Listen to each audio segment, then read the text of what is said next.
Hey, Hour of History podcast listeners. Here's a new episode for you on a 3-day weekend, a perfect chance to listen to a great discussion and a great show.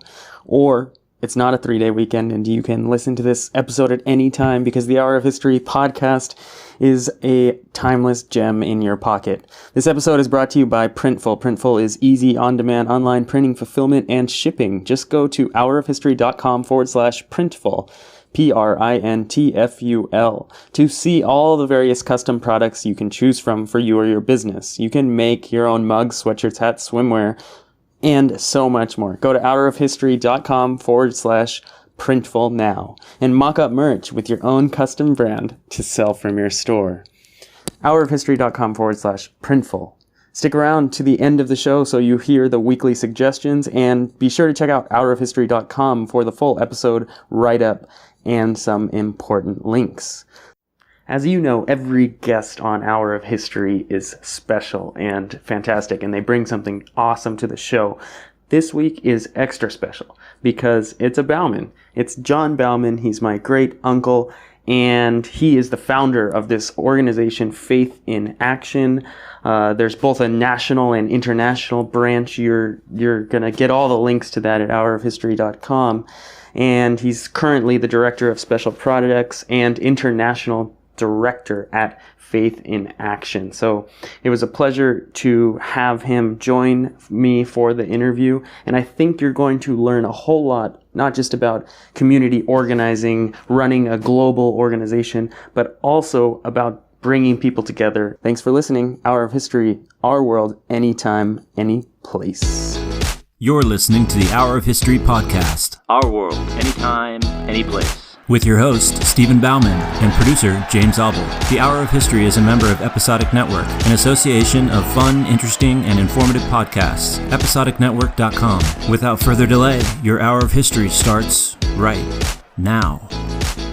Hello and welcome to Hour of History. I'm your host, Stephen Baumann, and this week we have a special guest, another Baumann, Father John Baumann. How's it going? Good. It's so glad to have you. This is kind of a unique opportunity. All of the Hour of History podcasts are because we can sit and talk for an hour, which is something that, people don't really get to do nowadays, but it's especially special when you get to talk to a family member. So it's really good to have you. Yeah, and it's an honor to be able to respond to you. Great. So could you tell the listeners on Hour of History just a little bit about what you do first, and maybe then we can go into the backstory and talk about how you got there? Okay. Back, 46 years ago, I started this organizing program. It is now called Faith in Action. We've gone through a few name changes, but as of about 6 months ago, we're now known as Faith in Action. And our mission has pretty much been, over all these years, to create racial and economic justice nationally and internationally. We do that by organizing people who are most oppressed by unjust systems and policies. We equip working people to lead powerful justice campaigns designed to create real opportunity for families and really to break down historical patterns of racial inequality. So that's pretty much our mission.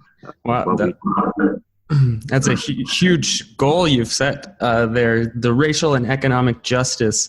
How do you arrive at establishing such a goal? What brought you to this kind of work? Well, I wonder if I should, I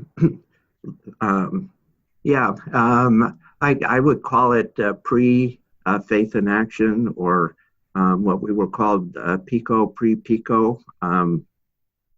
I entered the Jesuits after high school, graduated from Bellarmine in San Jose in 1956, and I entered the Jesuits, and we have a long period of formation, and So for the first 10 years, it was pretty much a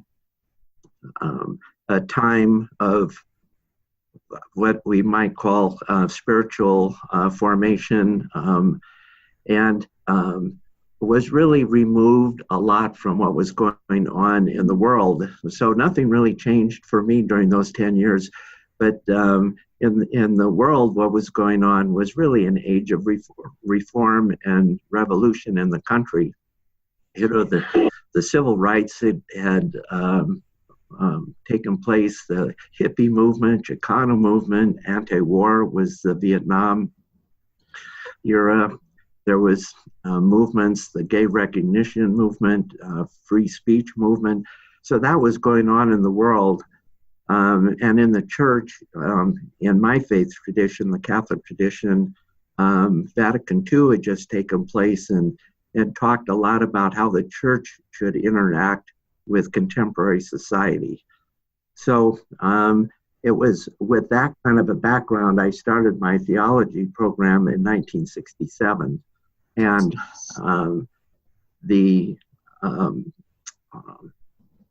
because probably the influence of what was happening as a result of Vatican II, I had expressed with one of my professors that the importance of how do we implement Vatican II.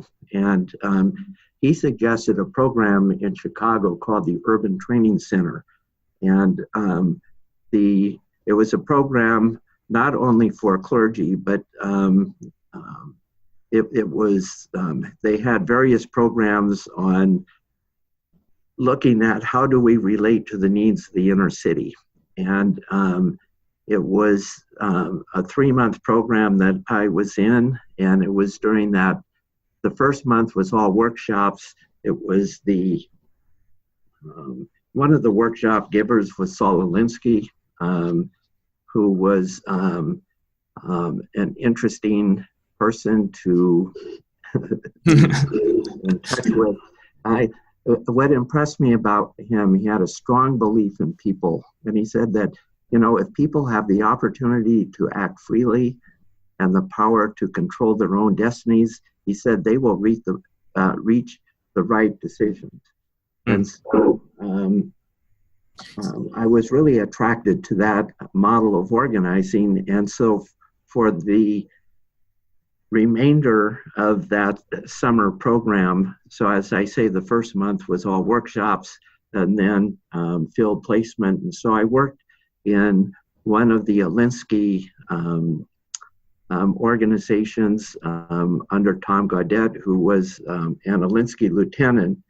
And so that experience out of that summer, it just changed my life forever. That was the beginnings of my introduction to community organizing. So that was a long way of answering your question about that's how I initially got introduced to community organizing.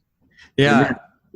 I had finished my first year of theology, so starting then my second year of theology studies really became alive for me. It was, you know, about putting our gospel values into actions. And the organizing just related so much to the core values of the gospel, you know, around justice, integrity, love, hope, healing, compassion, you know, service. It was about faith that does justice. So, yeah, so that's I mean, there's that was really an important part of my formation and thinking about this is the kind of ministry I want to do. Yeah, so that I mean, that's a lot. I have a lot of questions. I was scribbling down notes as you were talking. So you're talking, the start of this community organizing happens after that 10-year period. So you leave Bellarmine in 56, and then you have 10 years. What are you doing during that period? What are you reading, and what are you thinking about then? And did that sort of lead you to thinking about these world problems, justice, oppression, those sort of things? No, I think during those 10 years, we start our first 2 years are learning the spirituality of the Jesuits, our founder, St. Ignatius. And then after the first 2 years, we start our academic program, mainly our college program. And so I was 2 years in California, and then went 3 years to Spokane, Washington, where we study specifically philosophy for 3 years. And then at the end of that, we have a period of what we call Regency, and where we do some ministry related to different works of the Jesuits. And so I taught, and most of us teach them for 3 years. So I taught for 3 years at the school that I graduated from, and I taught and coached. And then it was at the end of that period that I started my theology, and that's where that was during the 60s. And as I mentioned, that was a very interesting time that was going on in the world, in the church. And so it was then that I thought I wanted to really take a look at how to respond to what was going on in the world and in the church. And I mentioned Vatican II had a lot of influence on me. Right. And now when you go to this, the Urban Training Center, is it clergy? Is it all sorts of people? Who is there in Chicago at the Urban Training Center? It was an interfaith program. So it was various faith traditions. The program I was in, there were 72 people. Jesse Jackson was in my group. Oh, wow. And there were two of us, a colleague of mine and myself that went to it. We were the only two Catholics in the group, but it was an interdenominational program. Was it also international? Were there people coming from other parts of the world? There were not in the group that I was in, no. There were as I mentioned, 72 of us. We lived on Skid Row for 4 days. It was that kind of a program to really jar you into what's going on in the inner city. Wow. So they just, so you basically just had, nothing and just went out there and lived for 4 days. Yeah. And went in with no money onto Skid Row. And how was Chicago? So this is the 1960s? Yeah, so that would have been 1967. So today, I don't think you could ever go roam the streets like we did in those days. Right. And live on Skid Row and, come out alive probably. But it was an interesting experience going in without any money and panhandling in order to get food. Slept on park benches and slept in a flop house one night. So it was.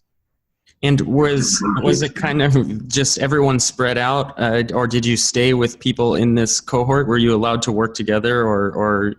No, we all spread out. I didn't see one person during my 4 days. And I really didn't know the group because we were there for 1 day and then they put us right out on the street. And the idea behind this was to create seeds of knowledge that would eventually go throughout the nation? The training center? Yeah, it was it was just an introduction to getting us involved in this program. And as I say, After that experience on Skid Row, we had a lot of different workshops related to inner city and different issues that the inner cities face and the problems, especially that people encounter as a result of the poverty, you might say, that is going on. So it was, and as I say, one of the workshop givers was Saul Alinsky, who talked about a method of addressing issues and problems in communities. And would you take those methods in these workshops and then go out in Chicago and talk to people, or was this? Well, it was at the end of that first month. The first month of those workshops. Then we did field placement, and my field placement was in an Alinsky organization under Tom Gaudette. And so during the following 2 months, I started to learn the principles and techniques of organizing. And what I did was work in an organization that developed local power of people so that they could address issues and concerns. And so for those 2 months, I developed block clubs in some of the very dense areas of West Chicago area called the Austin area of Chicago. And so it was that experience. It was that experience that,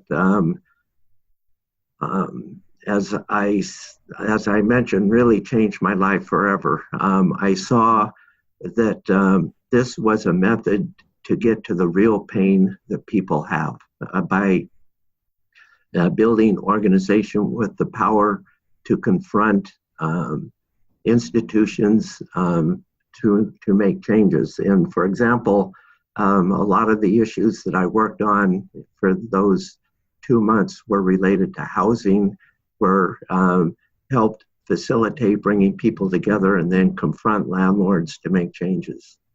And can you describe maybe one or two stories or events that stick out in your mind as being, particularly impactful, and so, they kind of left a memory and or inspired you to continue? Well, the method of learning in those days was where you go out in the community and you knock on doors. And so I learned some lessons the hard way, so maybe I'll use that as an example.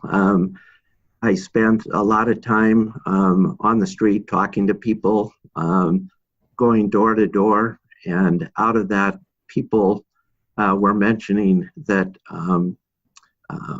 especially a couple of the buildings, the landlords were absent. They were absentee landlords, and the buildings were just totally slum buildings. And so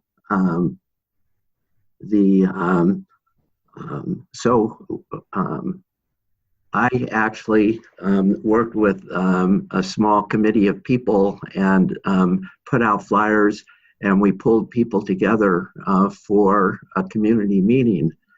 And the night of the meeting, I sat there, and no one was showing up for the meeting. And I thought, gosh, what did I do wrong? Did I do something wrong? Is there a problem? And after about 20 minutes, a group of about 40 people walked in this room where we had reserved a room for the meeting. And they said to me, they questioned me a lot about what was I doing and what right did I have to do what I was doing. So I explained who I was at the organization I was working for. And they taught me a real lesson that I learned very early on. Take people where they are, not where you want them to be. So as it turned out, the group said, yeah, this is the issue that we want to work on. And as a result of working on that issue, we got this slum building completely renovated and taken care of. It was after I left, but I had started the process of getting that started. So it was, so it was that kind of experiences that I had that I realized what I wanted to do was, as a ministry, do this as a Jesuit, if I could talk to my superiors and get this, work this out with superiors for a ministry that I could do as a priest. It sounds a lot like teaching in a way. It's very hard to show results in a sort of quantitative way. Like you mentioned, the housing changes, you might not see that they're made until months after you leave. Did you have a hard time sort of bringing the message back to a different place? You come back to California. How do you kind of prove that it works? Well, there were other staff, and I saw what was going on in that organization. So I experienced what organization could do. And I really looked at it as a school without walls, because you spend a lot of time working with people and training people on a process of how to come together and build organizations. So that experience in Chicago was, pre Faith in Action, when I got started in California. So I look at that from that experience. I got ordained then in 1960. See, that was just a summer of 3 months. And then the following summer, I went back to Chicago in 1968, which was a very interesting summer because of the Democratic convention that was going on there. Worked again for 3 months got involved in the organizing. And then I had to come back, finish theology, because it's a 3-year program that I had to finish. So I got ordained in 1969 and then went back to Chicago for 4 years and worked under this Tom Gaudette and got a lot more experience in the organizing. And so after that experience in Chicago, I came back to California to start the organizing that I started here in California, or in the United States, 46 years ago. And we're getting there eventually. I still have more questions though. You're talking like late 1960s Chicago, and like you mentioned the Democratic National Convention, and we're talking about some of the most active protests in American history. And can you describe those a little bit? Where are you in the midst of, say the protests that are happening? There's the anti-Vietnam War as well activity. Where are you in relation to all this that's happening in Chicago? My whole intent was to learn how to build organization so that people could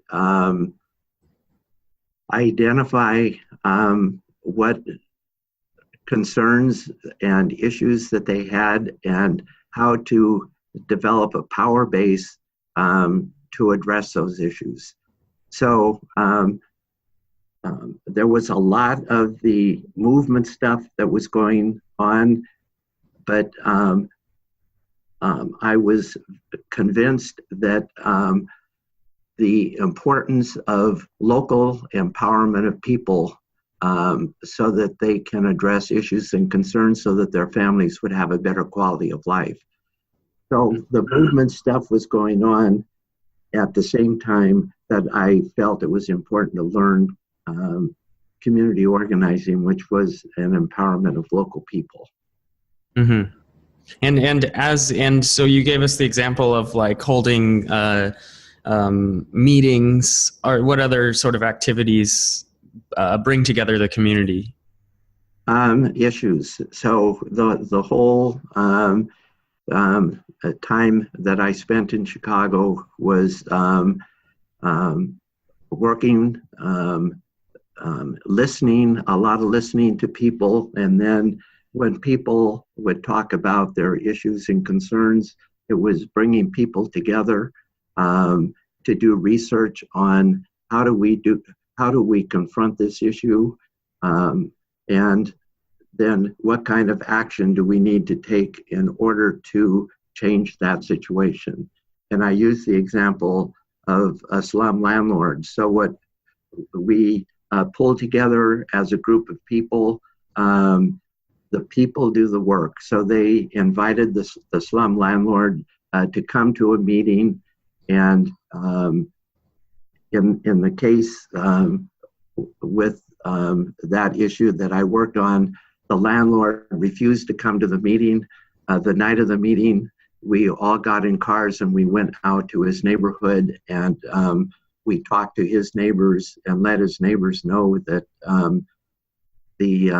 that their neighbor is a slum landlord in the west side of Chicago, and could they help put pressure on this landlord to get the his building fixed up and bring it up to code. Mm. And you gave that example of it being like a classroom without walls. Was there also an element of education, or like were there like reading meetings or like lectures or anything like that, or was it? Yeah. It's a lot learning by doing. So initially, where people came together, and then looked at what steps did they need to take.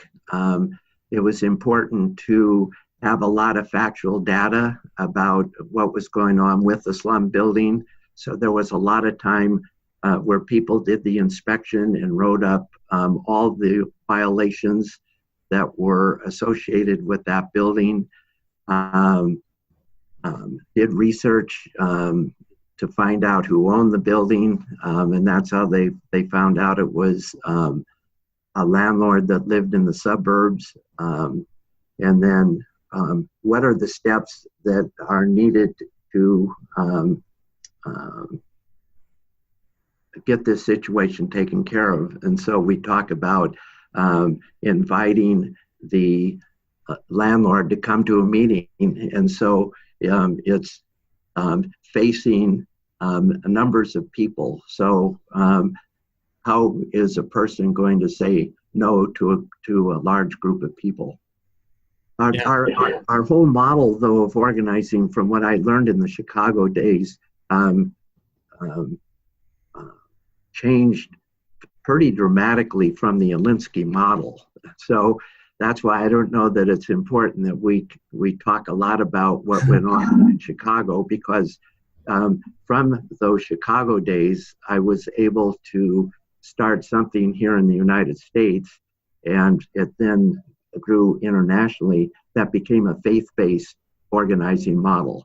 So the organizing model that we worked on in Chicago was called neighborhood-based model. The difference from that model to a faith-based organizing model is what we're doing here in the United States now. Okay, and so do you want to talk about how that's different, or what is the faith-based model? Yeah, so what is really different, the neighborhood model is very issue and staff intensive. You know, it's, as I mentioned, it's mobilizing numbers of people to take action, and the glue that really held the organization together were the issues. And so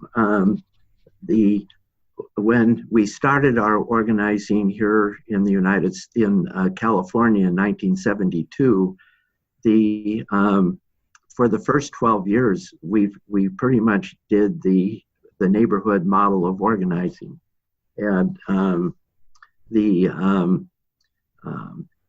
but it became clear during those first 12 years here in California that issue-driven organizing would not really develop a powerful organization with permanent organizational leadership and capacity to address fundamental systemic change. So what we did, we reached out to those that we were involved with in those first 12 years of the organizing. And we do what we call a lot of one-to-ones. And as we reached out to the people, we learned the importance of faith, of church, of congregation, of spiritual empowerment in the lives of people. The people that were involved in the organizing were asking the question, why can't we have more of a spiritual element to it? And why can't we bring our church, our synagogues, and others into the organizing process? So the neighborhood model failed to understand the role and the power of religious faith and values in facing the social action. And so we transitioned then to working through congregations. And the difference between the neighborhood model and the faith-based model, as I mentioned, the organizing model was very issue intensive, whereas the faith-based model is it's rooted in people's faith. And so in order to express their faith or act out their faith, they see the importance of organization. And when you have organization, you have power. And when you have power, that gives you the ability to act. And then in acting on your faith values, you reflect back again on how does it relate to your faith values. And so it's much more of a transformative model. It transforms people, and it transforms institutions, it transforms our larger culture. It's a method of really building power, and we have a principle that we call it's power in the relationships. And so what we do with the faith-based model, we work through faith institutions. And it's that whole notion of the first revolution is internal. So people go through a transformation to understand that the importance of how are we going to live out our faith and through our faith build organization. I don't know if you're making that clear or not. No, it's very clear. And I'm thinking a lot of these, a lot of thoughts are going through my mind. But one that is particularly sort of interesting to me and relevant to what I've been studying, I study the American Friends Service Committee, which is, a Quaker organization that, started as war relief, and it changes as time goes on as well. But it worked best with what were the peace churches, so the Brethren and the Mennonites, all the faiths that sort of rejected sending people to war. I'm wondering how, when you started or when you were working in California and as you've continued on, where do you find the links that put together these different faiths? How do you create the interfaith connections? Yeah, so our model of organizing, or you might say our process, is to work through local congregations. So what we would do is work through the different faith traditions, different churches. It would be Catholic and Protestant, non-Christian. So working through local congregations, they would identify issues and concerns that would come as a result of reaching out throughout the congregation and finding out what the issues and concerns that people would have. And so they would come together, like I explained what we had done in Chicago, identify the issue, do research around the issue, and come together and sit down with whomever can change the situation. So you do that with different congregations, different faith traditions. And so those are the beginning steps of building and developing the organization. So leadership from the various congregations come together and they form the nucleus of your organization. So you have different faith traditions coming together that are forming the nucleus of an organization that is coming together. And so then they start looking at issues that are bigger or broader than what is going on in their own congregation. And so they come together as many different congregations. Like here, for example, in Oakland, we've had as many as 50 or so congregations will come together to sit down with a mayor, for example, and change the policy related to housing or education or various issues. So it's a way of bringing people together of different faith traditions to work together.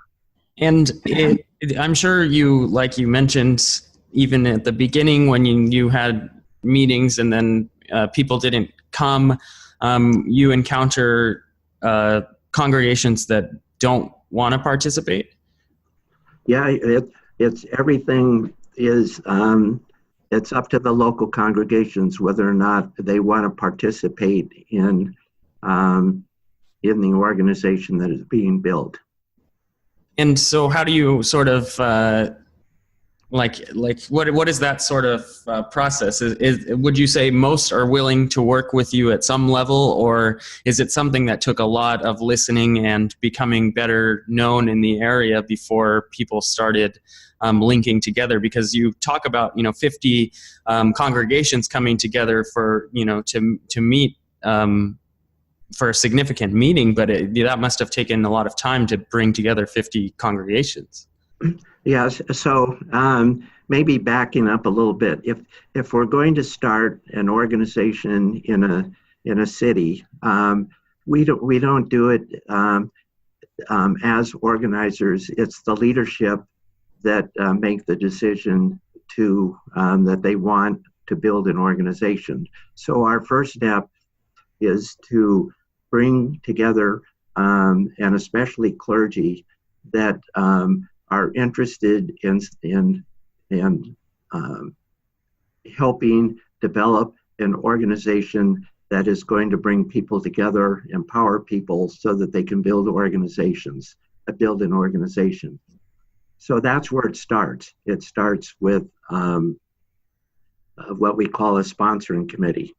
And so, and the importance of that is that it's not the organizer going into a city to start an organization. It's a sponsoring committee that then has a vision for that city to build an organization.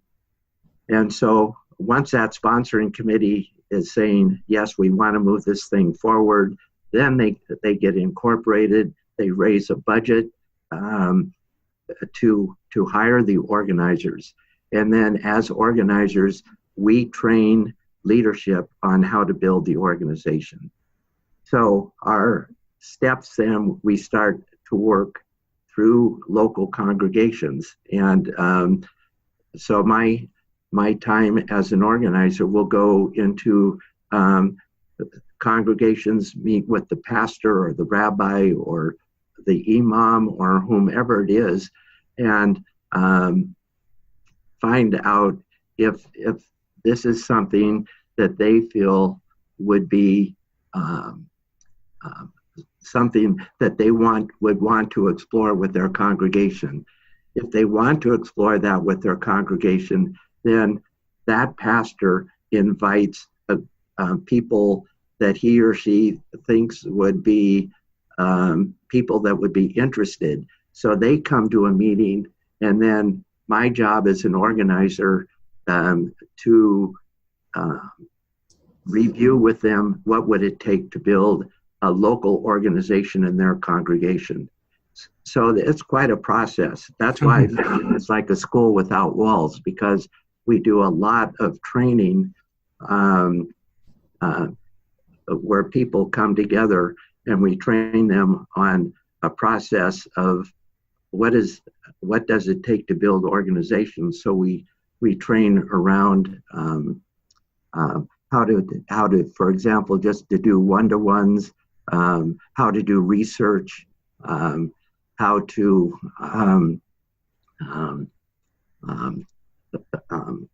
move it forward, where they can actually become a local, as a church, become a local organization. And then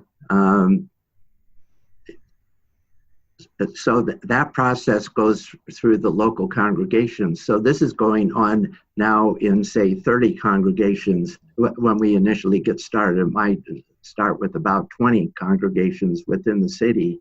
And so each of those congregations is going through that process. Yeah, it's quite a process, and it sounds like an enormous amount of meeting and talking and listening to people. I'm sure you have hundreds of fascinating stories about meeting people all over the place. So this grew out of what it was in California, and it's in over 150 cities all over the United States, and international as well. Can you talk a little bit about how it spread? Is it the same model that's being followed in different cities, or I imagine based on the system you described, it turns out rather different in every place it emerges? Yeah, the model is the same. So and what we've developed here in the United States, we're in 22 states now in the United States. And in all the communities that we're working in, as I described locally, how we pull together local congregations to build a local organizations. Like in Oakland, it's Oakland Community Organizations. Across California, we have 14 other organizations. So leadership from those organizations have come together and have formed what we call Faith in Action California. And so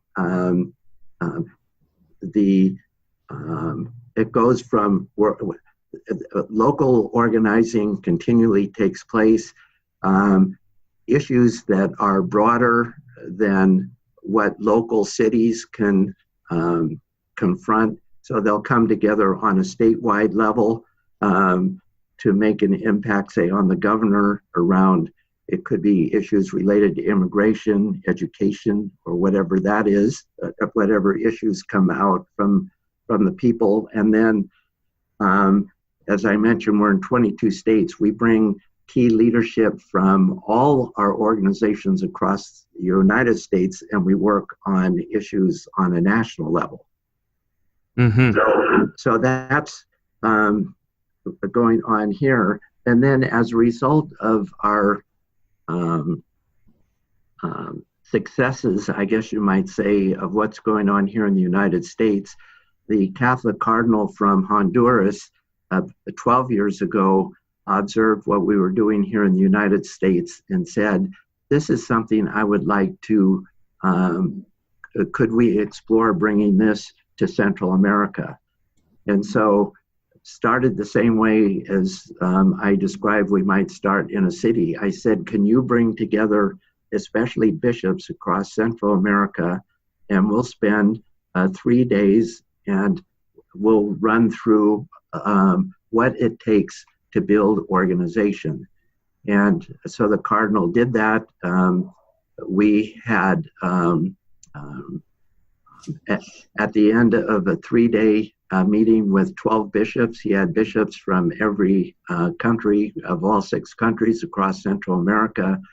And they said, yeah, this is something we would like to pursue. So our point was, if you can come up with the money and you can hire us, we'll help you build organization.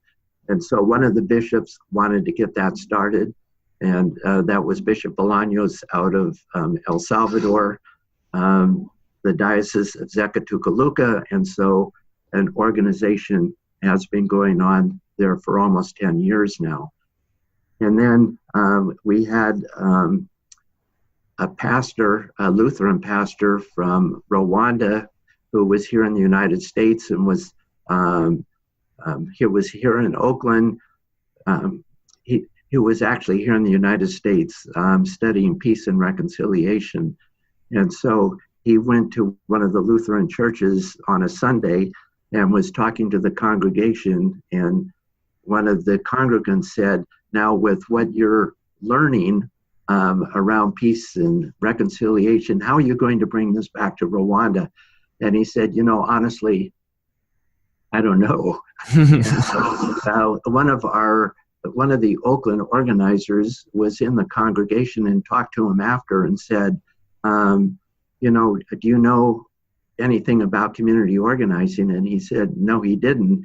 So he went to our organization in Oakland and looked at the process that we go through to build organization. And he said, this is something I want to learn. So he interned with us for 9 months and went to Rwanda and is building a phenomenal organization in Rwanda. And then just to finish out our international, 5 years ago, one of our organizers that was organizing in Brooklyn and New York is Haitian, and asked if we could help to bring organizing to Haiti. So for the last 5 years or so, we've had organizing going on in Haiti. I think the important thing is that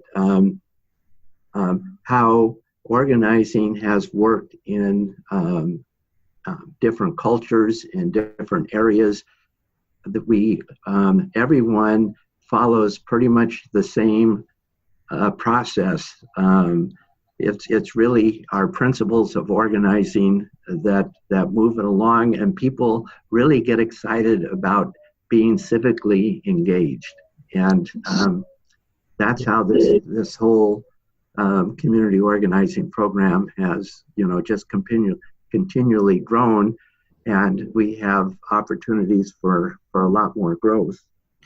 Yeah, what sounds like, and what I really notice about this is the way in which this program or this method sort of it takes away the top-down kind of power approach, you know, that we learn from such a young age, just if nothing else from the classroom model, where there's a teacher who is the distributor of knowledge, and, you know, and then the student is supposed to get knowledge versus, you know, the organizing actually coming from the people. You know, what does the student actually need to learn? Like how much can a teacher actually listen to a student and hear about that?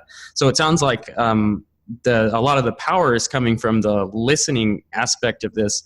Where do you see this faith in action, or even internationally? How do you see it growing? What do you kind of dream for it? Well, I'm spending a lot of my time right now with the international. The For example, this last year I was in each of our international projects in El Salvador, Rwanda, and Haiti, and we communicate weekly with with the staff and key leadership to help them through the process of developing the work that they're doing, and then I go on site with at least once a year. So this last year is for example, where do we see this going? In Rwanda, staff and leadership, we brought together and spent several days looking at the work that they had done and what they had accomplished, and where do they want to see this go. And they already have people from neighboring countries like Tanzania, Burundi, Uganda, even the Congo, that are very interested in bringing organizing into their countries. So what we're going to do is set up like a training institute out of Rwanda, where people from these different countries can come in and learn organizing, get some experience on the ground in Rwanda, and then go back to their own country, for example, Tanzania, and get the same thing started in Tanzania. We see doing the same thing in El Salvador and in Haiti. And then here in this country, as it continually grows, we're able to do a lot more now as we look at issues on a national level.